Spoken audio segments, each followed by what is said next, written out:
Alright guys, I also got this flaring tool, this Navac flaring tool. This is 1/2 inch. This 1/2 inch jaw right here, it has that metal blade, that way you know where to stop it at. Put it in here, and then boom, you just squeeze it. And that'll take care of that. That'll should do a beautiful flare.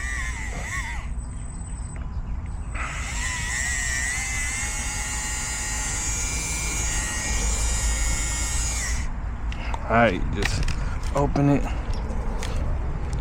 Look at that, boy. Look at that. This is a 1/4 inch jaw. Put it right there. All right. Look at that flare.